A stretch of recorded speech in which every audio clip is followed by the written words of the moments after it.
Olá, povo de Deus, a paz do Senhor, que a alegria do Senhor nosso Deus, que é a nossa força e poder para vencer todas as tribulações da vida, esteja no relacionamento conjugal e familiar de todos aqueles que se tornaram parceiro do canal e têm nos ajudado divulgando o canal, compartilhando o nosso vídeo. Mas eu desejo essa mesma força e poder, essa mesma alegria que há em Deus para o relacionamento conjugal e familiar de todos aqueles que me assistem pela primeira vez. A você que está chegando agora ao canal, seja bem-vindo em Cristo Jesus. Eu quero iniciar o vídeo de hoje trazendo um versículo da palavra de Deus que se encontra no livro de Romano ou na carta de Paulo à igreja de Roma, no capítulo 15, verso 5, que ele diz assim: o Deus que concedeu a perseverança e o ânimo dele, um espírito de unidade. O apóstolo Paulo aqui estava rogando a Deus, orando ao Senhor, que houvesse um espírito de unidade dentro da igreja, entre os membros da igreja. E eu quero pegar esse mesmo contexto de espírito de unidade e transferir para o relacionamento conjugal. E o que é unidade? A palavra unidade tem origem no termo latim unitas e quer dizer a qualidade do que é único ou indivisível. A unidade para algumas pessoas traz também como se fosse um mosaico. O mosaico são várias peças de cores diferentes, mas quando se olha o todo podemos ver a sua beleza. No convívio familiar, são duas peças diferentes uma da outra, não só na questão do sexo, por ser homem, macho, e por ser mulher, feminino, mas na questão dos valores e daquilo que nós aprendemos no contexto familiar. Por exemplo, o homem é diferente da esposa nas atitudes, nos hábitos, no comportamento, no temperamento, na maneira de andar, na personalidade. Então, o homem, nesse contexto, é diferente também da esposa. Na unidade há algo tão importante para o relacionamento conjugal, porque se ela estiver fora do relacionamento conjugal, coisas ruins podem acontecer. Quando a unidade não está presente, a tendência é rixas, queixas, agressão verbal, agressão física, briga, que levam muitas das vezes até o divórcio. Então nós precisamos, como um servo de Deus, atrair para dentro do relacionamento conjugal o espírito de unidade, assim como Paulo queria que a igreja de Roma tivesse também.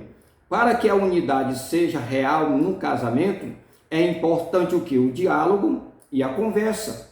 É importante a comunicação dentro do relacionamento conjugal. O tema que eu trago hoje é muito importante, eu gostaria que você acompanhasse o vídeo todo. O tema é os 3 inimigos da unidade no casamento. Quais são os inimigos da busca, ou que impede que a unidade esteja no relacionamento conjugal? Nós vamos agora para o primeiro inimigo da unidade no relacionamento conjugal. O primeiro e principal inimigo é o egoísmo. O egoísmo é um inimigo mortal que impede que haja unidade no relacionamento conjugal. Não é possível desenvolver a unidade no casamento se o egoísmo estiver presente. Se o esposo é egoísta e a esposa é egoísta, não há como ter unidade no relacionamento conjugal. Lembrando do que está escrito na palavra de Deus em Gênesis capítulo 2, verso 24. Portanto, deixará o homem seu pai e a sua mãe, apegar-se-á à sua mulher, e ambos se tornarão uma só carne. O egoísmo aqui já cai por terra. O que está aqui é a unidade. Então nós precisamos colocar do lado de fora o egoísmo para que a unidade entre para dentro do relacionamento conjugal. E o que é uma pessoa egoísta? O egoísmo é um substantivo masculino que nomeia um amor próprio excessivo, que leva o indivíduo a olhar só para os seus próprios interesses, para a sua própria opinião, interesses, necessidade, e que despreza as necessidades do outro. O egoísta, ele só olha para si, ele só olha para o seu bem-estar. Se está bem, se está tudo bem com ele, ele não está nem aí para o seu cônjuge. Se o esposo está tudo bem, ele tem saúde, tem paz, tem comunhão, está tudo bem com ele, ele não está nem aí para a sua esposa. Se a esposa está tudo bem, quando ela é egoísta, ela não está nem aí para cuidar, para estar do lado do seu esposo. Ele só pensa em si mesmo, nos seus próprios interesses. É assim que o egoísta desenvolve ou vive dentro do relacionamento conjugal. E como pode a unidade estar dentro do relacionamento conjugal se um dos dois são egoísta ou se os dois são egoístas? E quando também nós observamos na palavra de Deus, em Gênesis capítulo 2, verso 18, olha o que Deus diz. Então o Senhor Deus declarou: não é bom que o homem esteja só. O homem não foi feito para viver só. Ele precisa de alguém. Quando Deus criou o céu e a terra, quando Deus fez o jardim do Éden, ele fez o homem, mas ele observou que o homem não era para viver só ali no jardim do Éden. Aí olha o que ele diz: não é bom que o homem esteja só, farei para ele alguém que o auxilie, que lhe corresponda. Deus fez os animais, pediu para Adão colocar o nome nos animais, mas o próprio Deus observou que não tinha nos animais ninguém que correspondesse à necessidade de Adão. E Deus observou que ele não poderia viver só. Então Deus fez a mulher para ter unidade, companheirismo, parceria, amor, mutualidade no amor, no respeito, na honra. Foi para isso que Deus fez. Agora, se existe o egoísmo no relacionamento conjugal por parte do esposo ou por parte da esposa, a unidade não vai estar presente. Muito bem, nós já falamos do primeiro inimigo da unidade no relacionamento conjugal. Agora nós iremos para o segundo inimigo da unidade no relacionamento conjugal, que é o individualismo. O individualismo é a irmã gêmea do egoísmo. O egoísmo anda de mão dada com o individualismo. E o que significa a pessoa individualista?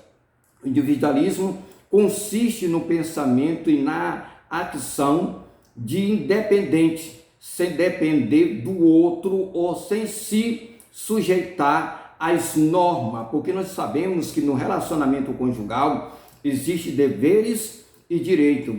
Os esposos têm dever, mas também têm direito. A esposa tem dever, mas também tem direito. Agora, o individualista não compartilha nada com ninguém. Ele não compartilha nada com ninguém. É aquele esposo que não compartilha com a esposa as coisas boas da vida ou até mesmo as coisas ruins, porque se precisa compartilhar um com o outro. O individualista não. Ele só pensa em si mesmo, ele não pensa no próximo, que é a sua esposa ou que é o seu esposo. E olha o que diz em Provérbios, o sábio diz em Provérbios, capítulo 18, verso 1. O individualista que faz tudo sempre sozinho, ou seja, ele não precisa de ajuda de ninguém, ele acha que não precisa de ninguém, ele acha que não precisa da sua esposa, a esposa acha que não precisa do esposo. Ao contrário, nós temos que entender que quando nós contraímos o matrimônio, duas pessoas agora passaram a viver debaixo do mesmo teto e que dependem uma da outra. Dependem uma da outra, elas estão no mesmo barco, ou seja, na mesma casa, e depende uma da outra. Por isso que o sábio está dizendo aqui, no capítulo 18, verso 1, ele diz: o individualista que faz tudo sempre sozinho é um egoísta, só pensa nele. É um egoísta que recusa toda espécie de conselho, ou seja, às vezes a esposa quer dar um conselho para o esposo e é um conselho bom, mas ele não aceita, porque ele é o líder da família, ele é o esposo, ele é o macho, ele é o líder da casa.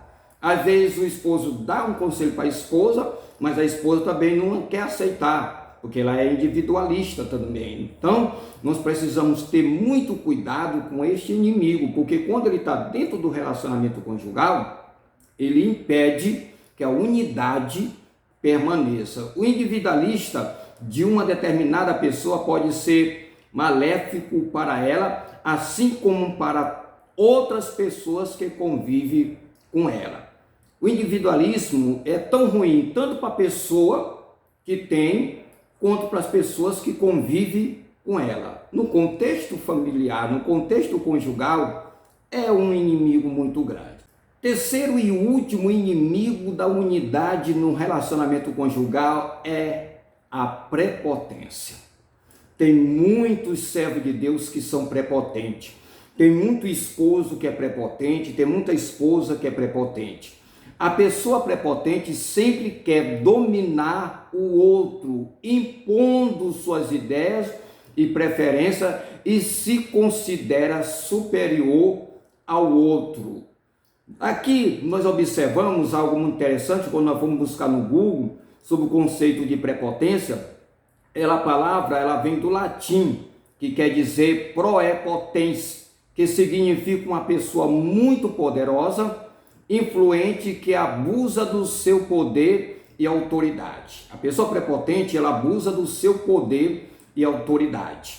Tem muito esposo abusando do seu poder e da sua autoridade como cabeça do lar. Ele usa muitas das vezes um versículo da palavra de Deus que está escrito em Éfeso, capítulo 5, verso 23 e 24, que diz assim: porque o marido é o cabeça da esposa, assim como Cristo é o cabeça da igreja, que é o seu corpo, do qual ele é o Salvador. Assim como a igreja está sujeita a Cristo, de igual modo as esposas estejam em tudo sujeito ao seu próprio marido.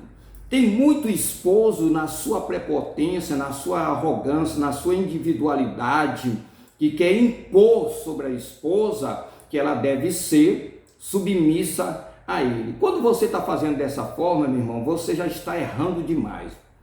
A submissão da esposa ao marido deve ser voluntariamente, e não porque você está pegando esse versículo da palavra de Deus, que Paulo não está falando dessa forma. Lembrando que nós temos que observar que na primeira carta de Pedro, capítulo 3, verso 17, você precisa tratar a sua esposa com honra, com respeito, para que as tuas orações não sejam impedidas.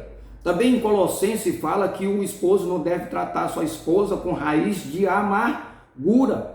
A esposa sim deve se submeter ao esposo, mas isso no Senhor, voluntariamente, e não porque ele é um ditador, e não é porque ele é um prepotente, um arrogante dentro do próprio lar. A prepotência é uma característica de muitos tiranos que normalmente usam o seu poder para oprimir pessoas que estão sob a sua autoridade.